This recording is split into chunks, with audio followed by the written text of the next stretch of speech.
And we're covering Utah County for you tonight. We're learning new information in another murder case, this one out of American Fork. Police say this started as a family dispute and quickly turned into a planned killing involving a man's wife, mother-in-law, and brother-in-law. Ariel Harrison live tonight from American Fork. And Ariel, what have you learned so far? Mark, Heidi, on July 12th, American Fork officers responded to a reported shooting inside this gated community. At that time, the victim's brother-in-law was arrested for his murder. But now, authorities tell us that evidence now points to a much larger plot. We didn't really have any idea what was going on. Breezy Parrish says the night of July 12th, she and her boyfriend came home late at night to cop cars and police tape just a couple of doors down. And there was a ton of cop cars, probably like 12, maybe an ambulance or so, but lots of lights.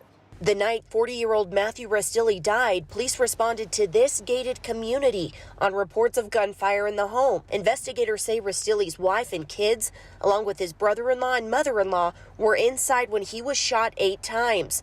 Although the brother-in-law was arrested that night for murder, on Tuesday and months later, police arrested Restilli's wife, Catherine, and her mother. Cold-blooded murder. Pretty much, yeah.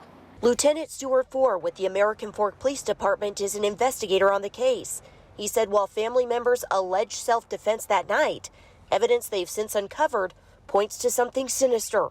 We learned that the decedent's wife and mother-in-law had been tracking him, our decedent, through AirTag that he didn't know was in the vehicle from California to here in Utah. The lieutenant says marital issues led to the couple's separation, but that the victim fully believed he was coming to Utah to help his wife and kids return home. His wife brought the kids here. He initially wanted to rent a vehicle so she could drive back. She claimed to have an injured ankle, which we found to be a false claim, so she wouldn't be able to drive. Lured him here with the intention of having him killed. What would you say was the most damning, so to speak, evidence?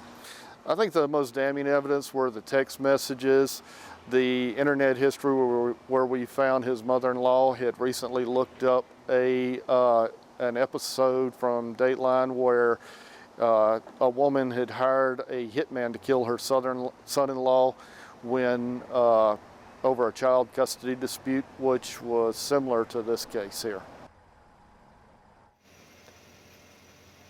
Now, additionally, investigators told me an autopsy revealed the left-handed victim was found with a knife staged in his right injured hand from the gunfire that night he died, raising suspicions that it had been planted to alter the scene.